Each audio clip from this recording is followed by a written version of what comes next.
occasion of Third International Mental Health Conference, we have a very special guest speaker with us, Honorable Dr. David Bolzer from Florida, USA. He is a founder and director at Satvoto Institute, also author of many prestigious books. And today he is going to enlighten us on a very relevant topic, that is, what is the self that seeks actualization. So, first of all, I would like to thank Sir for providing his valuable time on this occasion. And if anyone has any query or question, you can ask directly in the comment section of the YouTube. So, once again, thank you so much, sir, for your valuable time. Now we can proceed. Thank you, Samyak. Thanks for inviting me to speak at this conference.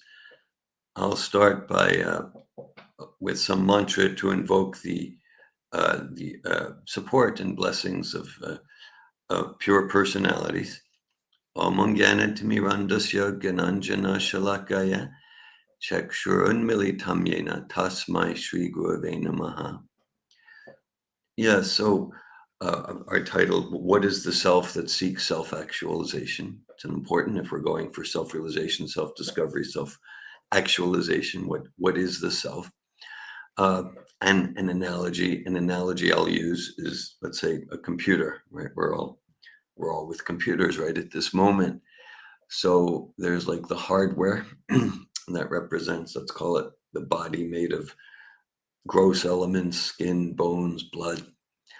And then there's the software. And so in the ancient text Bhagavad Gita, it's described there's 8 categories of material energy.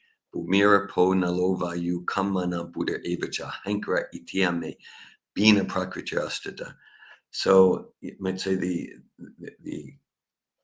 5 gross elements that make up the external body: earth, water, fire, air, ether.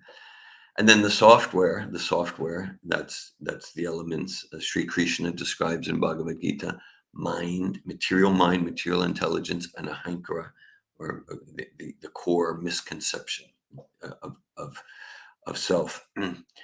And so we're not the hardware and we're not the software. We're the operator of the computer. So that's where we're getting. So certainly we can and ought to take care of the hardware and the software, and at the same time, what's it mean to nourish?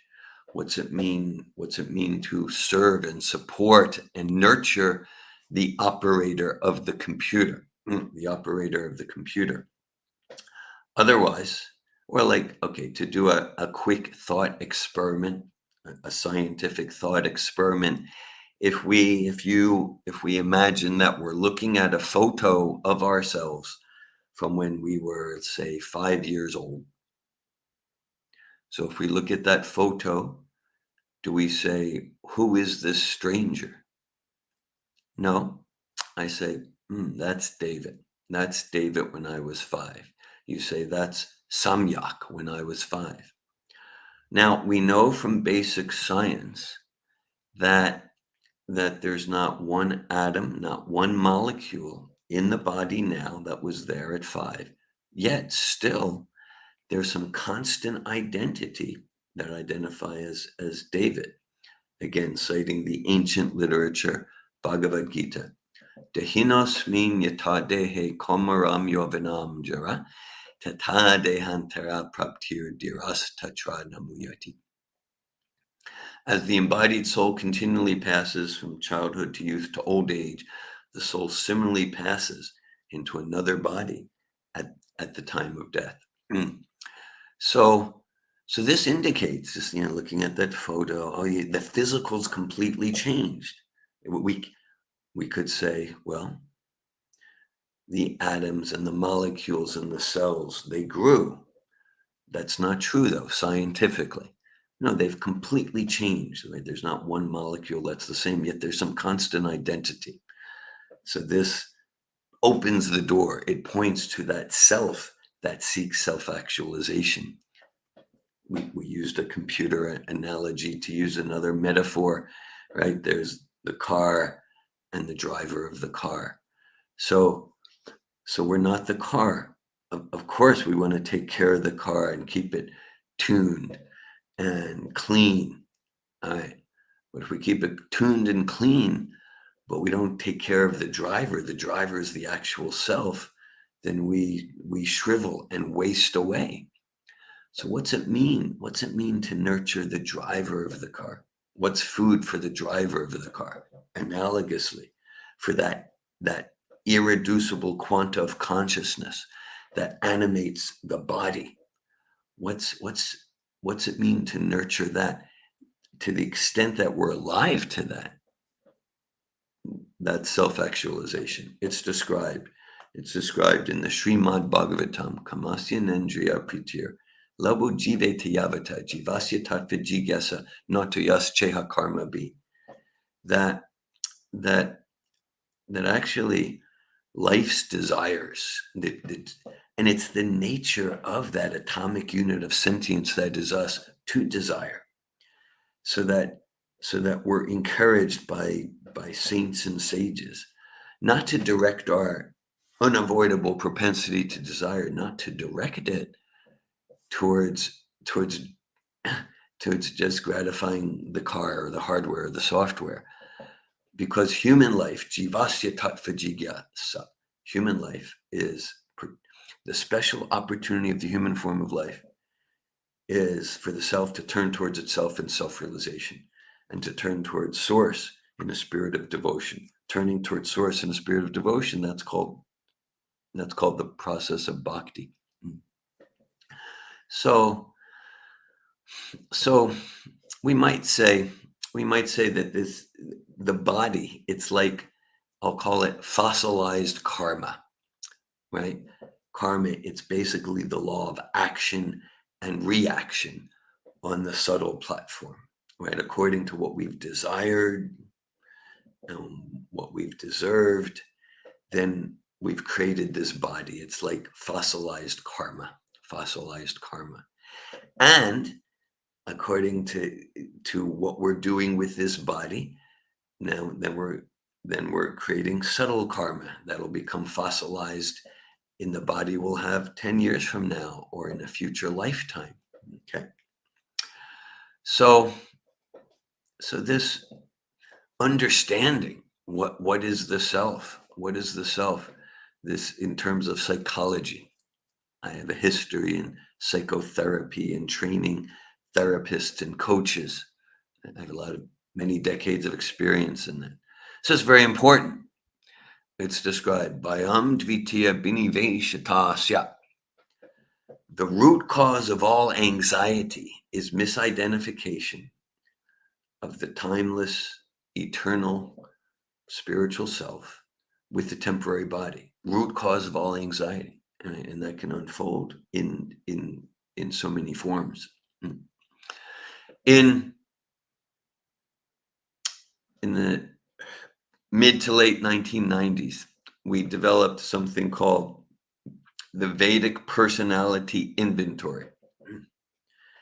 And it's a personality assessment tool, just like personality assessment tools like the MBTI, the Myers-Briggs Type Indicator, the MMPI, the Minnesota Multiphasic, like that. So we developed a personality inventory called the Vedic Personality Inventory, which is based on the guna psychology, on the constructs of the three gunas. Guna means rope or string, the three modes of nature as described in Vedic literature such as Bhagavad Gita and Srimad Bhagavatam. And so in the testing that we did to develop the Vedic personality inventory, the testing strongly, with strong statistical significance, strongly validated the Vedic assertions. I'll explain what I mean by that as it relates to self-actualization and as it relates to mental health and unlocking our true selves. So essentially, we tested the Vedic hypothesis. What's the Vedic hypothesis in terms of the three gunas? Tamas, or the mode of ignorance or darkness, rajas, or you might say tamas is the mode of inertia, rajas is the mode of activity, sattva is the mode of enlightenment, sometimes called goodness.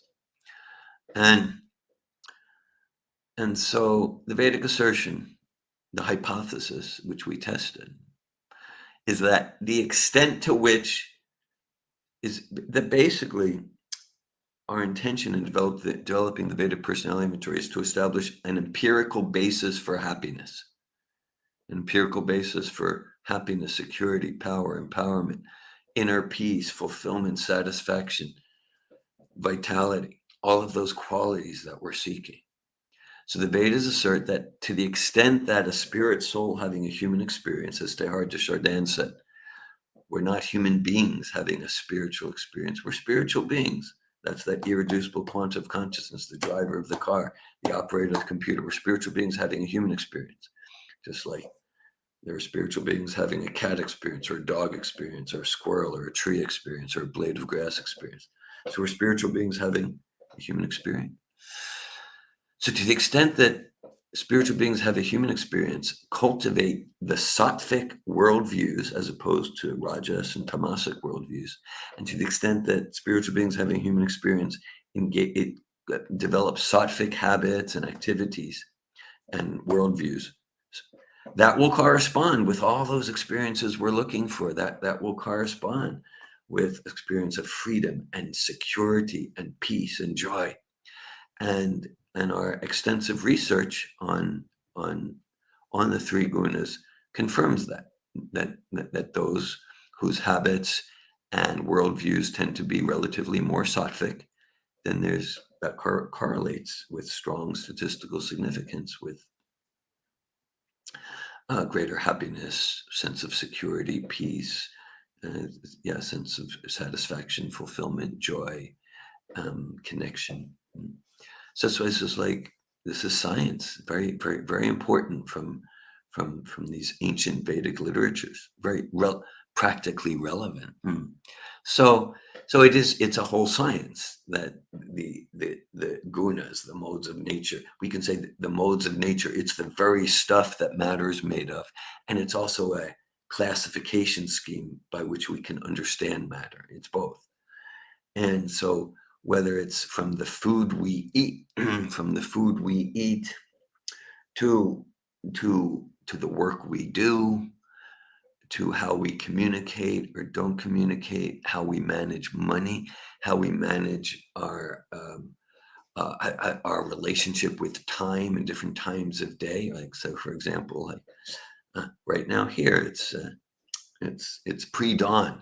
It's pre-dawn hours, and so I'm very glad for this opportunity. The hours before an hour or two before sunrise, that's particularly sattvic hours.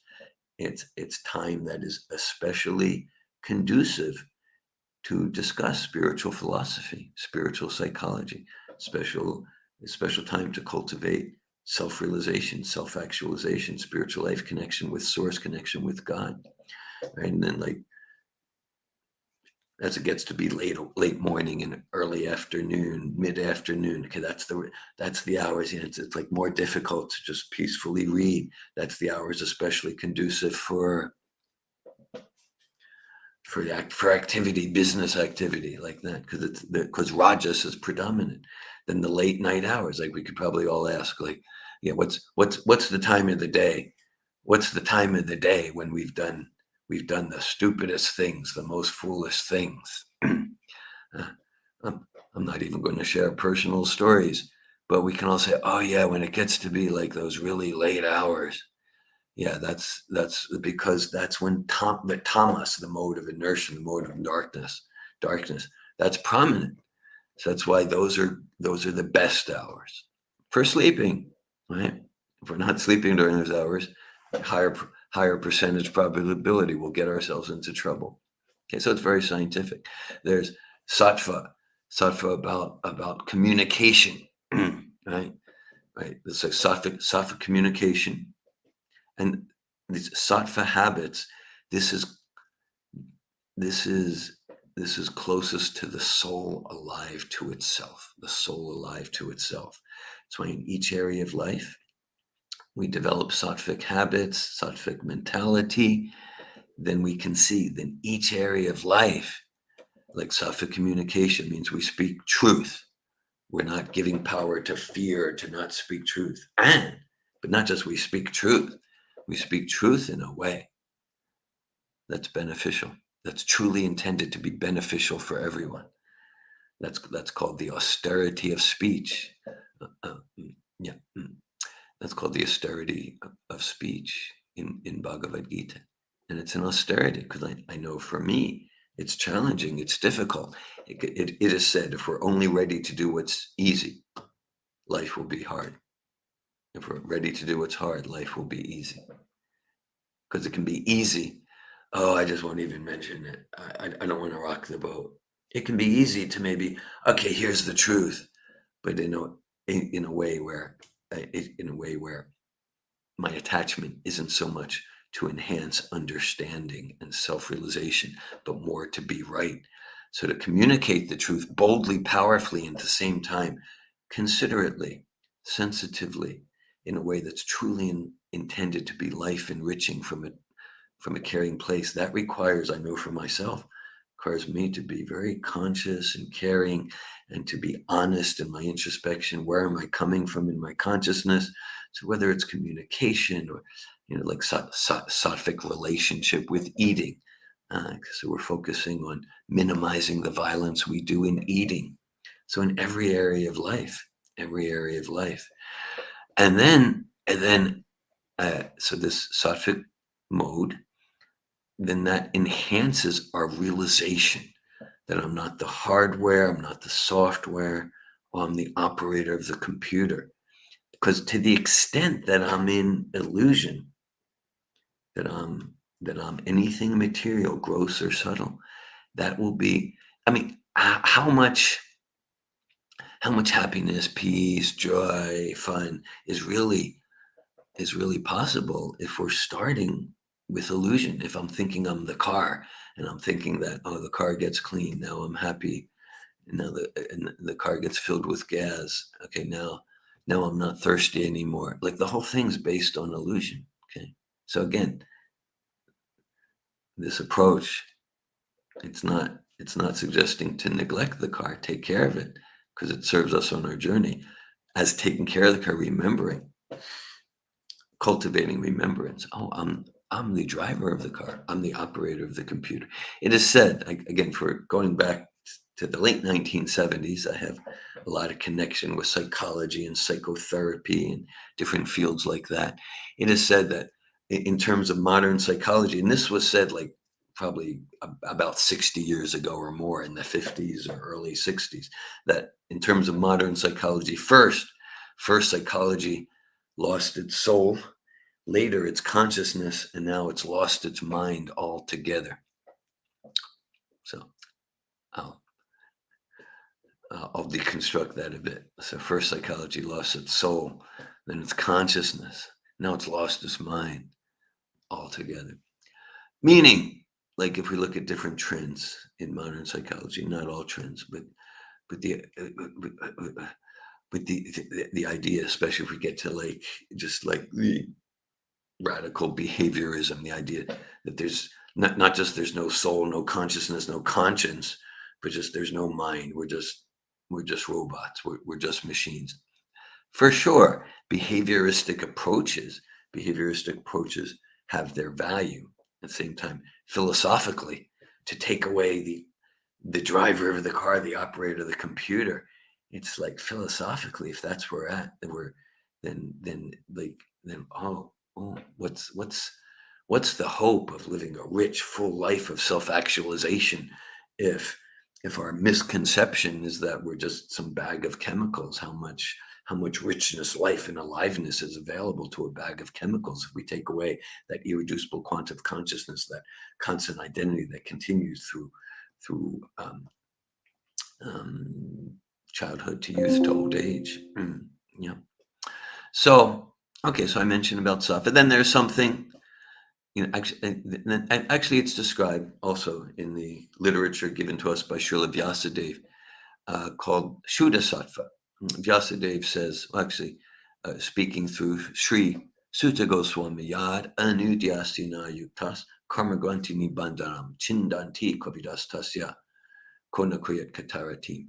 So there it says that to to cut through the binding knots of karma, we're recommended to take shelter in Shuddha Sattva vibration. In the ancient literature Bhagavad Gita, there are 5 topics emphasized, right?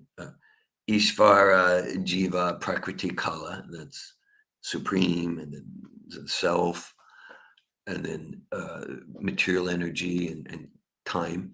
And there's the fifth item, the fifth element is karma. So 4 of those 5 topics are eternal. Material nature, its forms change, but it always exists. It always exists. And time and Ishvara and Jiva are eternal. So the one of the 5 that's not eternal, that's karma. Karma can be destroyed. This is very important. So even sattvic activities, even sattvic eating, even sattvic communication, the karma is less heavy, it's more subtle, but there's still karma there. So to cut the binding knots of karma, to no longer create material bodies, and to like so much more and more as the generations go on, at least in my experience in this body. I'm in my early 60s. More and more, so much of what goes in the name of freedom is actually slavery, right? To be a slave to the eyes and the belly and the mind, right? Just give free rein. That's freedom, to give free rein to wherever the mind wants to go, wherever the eyes, wherever the tongue, wherever. That's actually being a slave to the machine. Yantra Rudani Mayaya. This whole body is described as like a yantra machine made of material energy. And according to our relationship to the modes of nature, we're stuck on the machine in a particular way, right? So, so many options how to enjoy the machine. But are we able to not click on any of those internet links? Are we able to not choose any of those channels? Are we able to not smoke, not to engage in sexual activity that degrades us? For most human beings having human experience, more and more the answer is, well, no, I'm actually a slave to my mind and senses. So actual freedom is like, okay, I'm consciously using the different elements of the machine for self-realization, for the actual bliss of the soul, awakening to itself in bhakti, devotion to the supreme. So it's described that intelligent persons cut through the binding knot of reactive karma by immersing in vibration.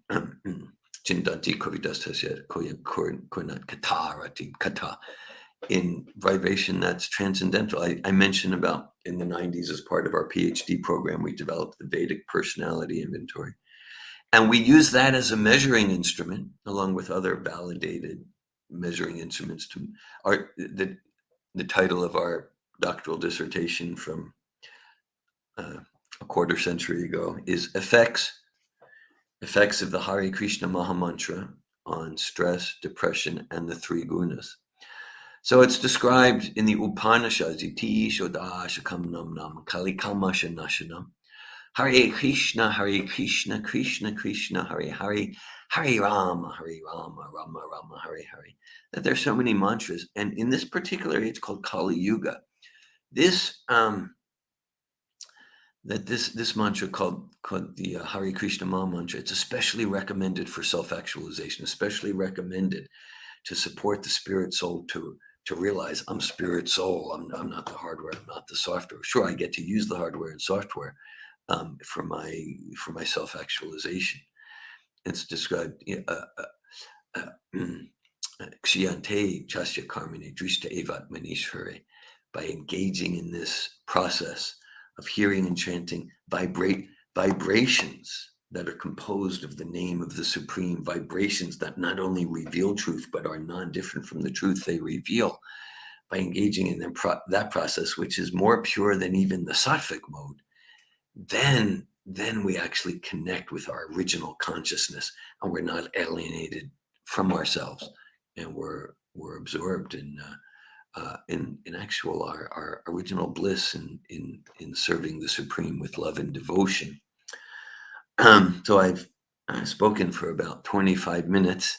I'm not sure what the timing here is, but I'll welcome if there's anyone wants to ask any questions or share any comments at this time.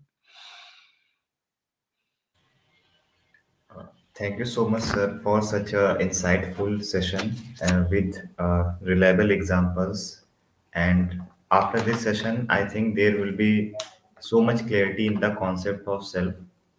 A question from my side is when we talk about self, we have different approaches, especially in psychology, whether it is humanistic approach.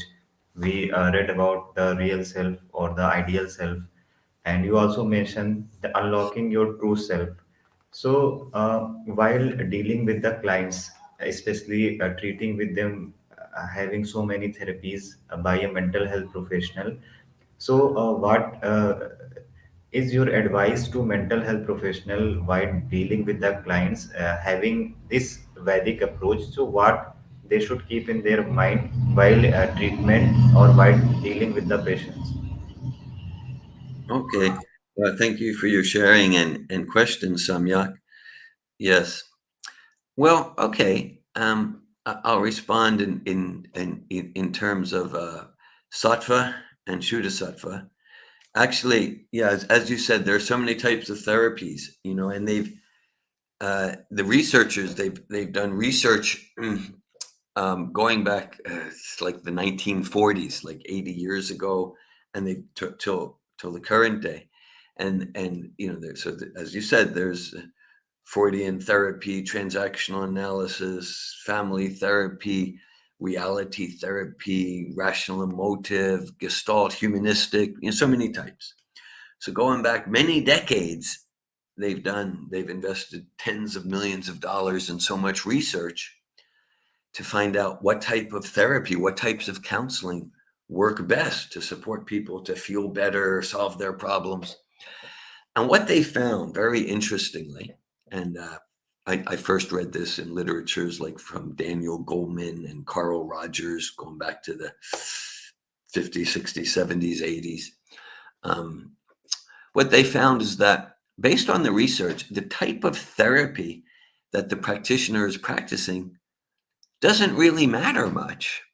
Doesn't really matter much in terms of the outcome.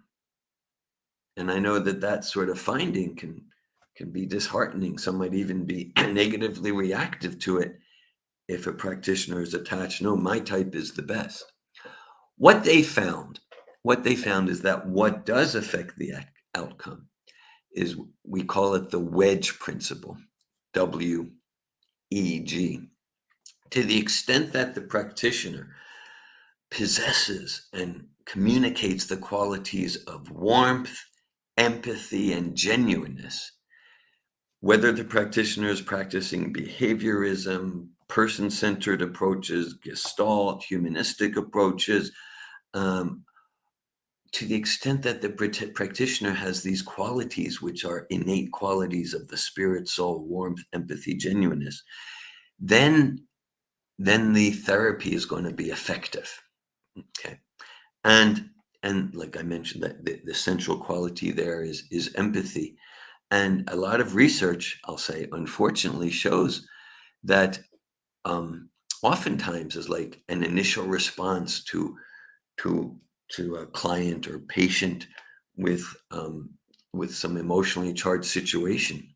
Actually, I read this in some writing from Marshall Rosenberg, and the studies show that many psychologists, actually about more than 80% of psychologists and counselors, their initial responses would lack empathy and would go to like labeling, diagnosis, evaluation. And that, based on research, creates a barrier, a roadblock to actual support self-exploration. So warmth, empathy, genuineness on the Sattvic platform. And then, for a psychotherapist, a counselor, psychotherapist, I ask them to consider the themes of this presentation, to consider, okay, if the body's always changing, to consider this analogy about hardware, software, than the operator of the computer, to at least to not blindly accept, but to be in the question, yeah, what is the nature of the self?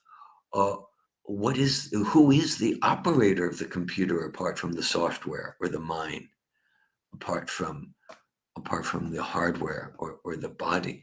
To at least be in that question as a foundation for their own philosophical inquiry in lives, and as a foundation that they bring, that because like therapy, you know, we don't want to use philosophizing or intellectualizing as a barrier to connect with emotion. At the same time, therapy, my point of view, ought to be based on strong philosophical foundations. So I ask that the therapists consider the different principles of our presentation here. Thank you so much, sir. Another related question is, as you mentioned, and we know also how psychology left so many ideas and lifting the conscious soul, then consciousness, then mind, and after now it is dealing with the behavior, or as you mentioned, just we are just a machine. So nowadays, students or the aspirants who are walking towards psychology as in their academics, so wants to do something in the field of psychology, whether they are research or the treatment process, having dealing with the clients in future. So, what is your advice to the new aspirants or the students of the psychology uh, while seeing all these transitions from the soul to the behavior? So, what is your advice, your message to the all the aspirants and students of psychology? Okay, thank you, Samyak. Yeah, well, I know back uh, in the '90s when I was in my graduate programs, and yeah, I feel very fortunate that my professors, my dissertation committee, they supported me. They supported me to scientifically, not whimsically, not in some fluffy, bluffy way.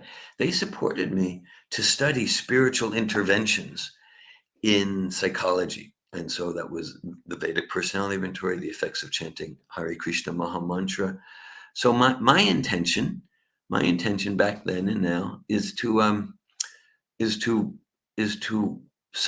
on a scientific basis bring alive the soul, the consciousness, and the conscience in the fields of psychology and social service. So maybe the basic trends don't support it, but whatever the trends may be, and I will say for sure, over the past 30 years, there's more and more of an appreciation about spirituality and psychology, things like that. So I encourage those who are inclined to be bold, take a stand to to reveal more and more the original soul and consciousness in the field of psychology. Psychology is actually the great devotee Narada Muni. He says, "Idambi pumsas tapasa shutasya sutasya sfiktasya chabudi datayo avichutorta kavibir nirupito yad utamashloka gunanu varnanam." In that text from first canto of Srimad Bhagavatam, speaking to Srila Vyasadeva, Narada Muni, he talks about psychology.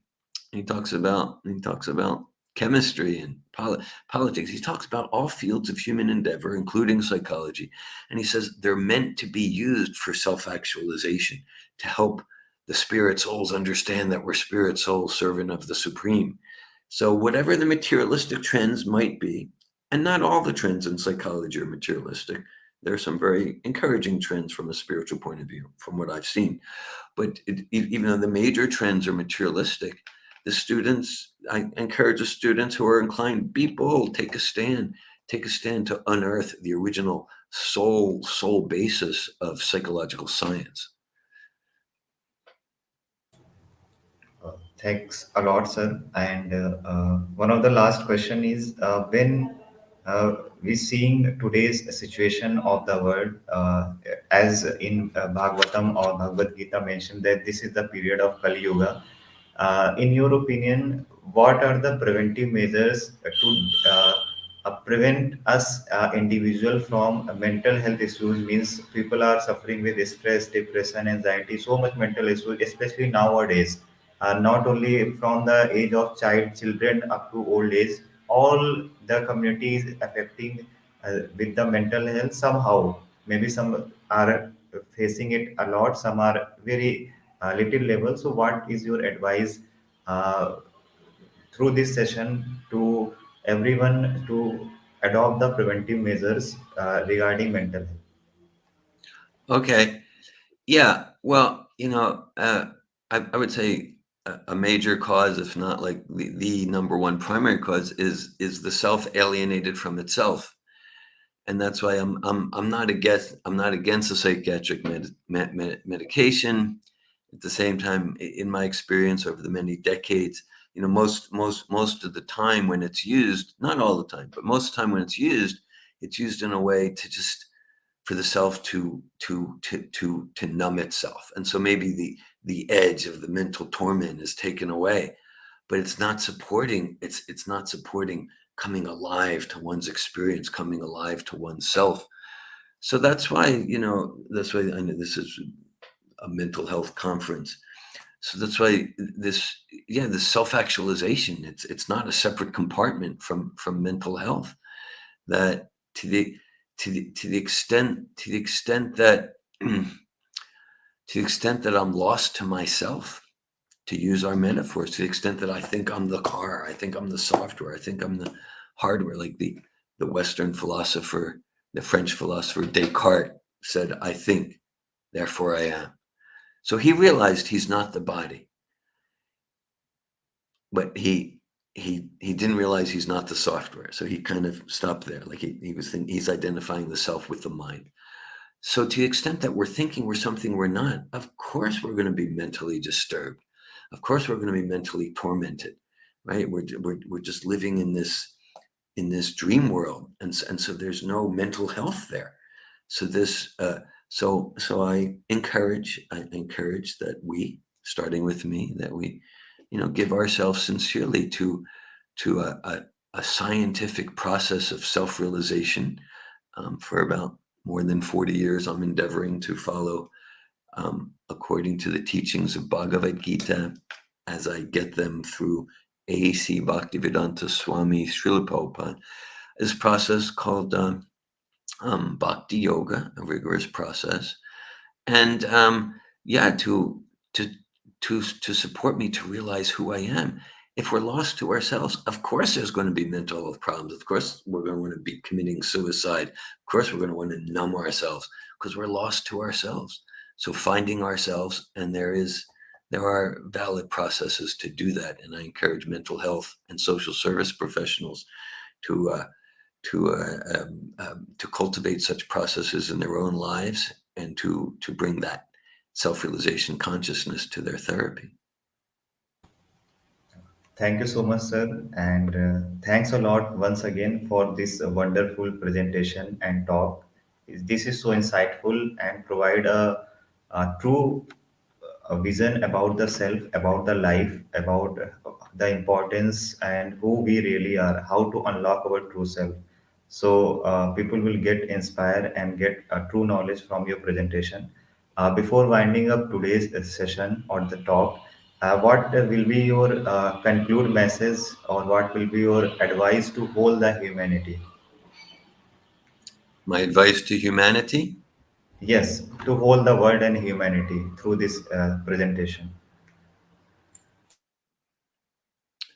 my advice to the world and humanity. Okay, if we're reducing it to a soundbite, I'm gonna go chant Hare Krishna, Hare Krishna, Krishna Krishna, Hare Hare, Hare Rama, Rama Rama, Hare Hare.